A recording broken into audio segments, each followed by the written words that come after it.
வணக்கம். Night dinner என்ன எங்கள் வீட்டில் பார்க்கலாம் வாங்க. பாருங்கள், பூண்டு சட்னி பண்ண பாருங்க. தோசைக்கு பூண்டு இருந்தால் எண்ணெயில் நல்லா வதக்கி வச்சுருக்கிறோம் பாருங்கள். காஞ்ச மிளகா ஒரு 5 வர மிளகா வறுத்து வச்சுருக்கோம். குட்டி குட்டி வெங்காயம் போட்டு வதக்கி வச்சுருக்காங்க. ஒரு நெல்லிக்காய் சைஸு புளி வதக்கி வச்சுருக்காங்க. பாருங்கள், நல்லா ஆறிடுச்சுங்க. இது நான் மிக்சிக்கு போட்டுக்கலாம். இதாக இருக்குது எல்லாம்.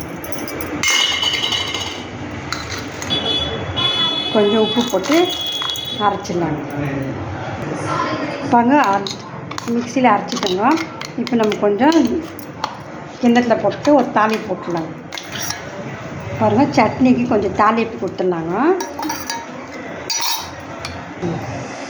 பாருங்கள், தோசைக்கு ரெடி ஆகிடுச்சிங்க. சாம்பார் பூண்டு சட்னிங்க, சுடு சுடு தோசை ரெடிங்க.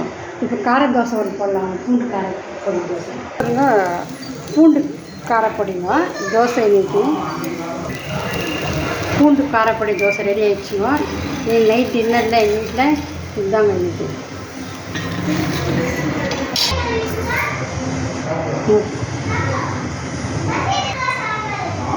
பாருங்கள், குழந்தைங்க நாளைக்கு பாக்ஸ் கட்டுறதுக்கு நல்லா பால் 1 லிட்டர் காய்ச்சி வச்சுருக்காங்க. நாளைக்கு புடவை ஊற்றுறதுக்கு. நீங்கள் நைட் டின்னர் தோசைங்க, இந்த காரப்பொடி தோசைங்க. லைக் பண்ணுங்கள், ஷேர் பண்ணுங்கள், பெல் பட்டன் ப்ரெஸ் பண்ணுங்கள்.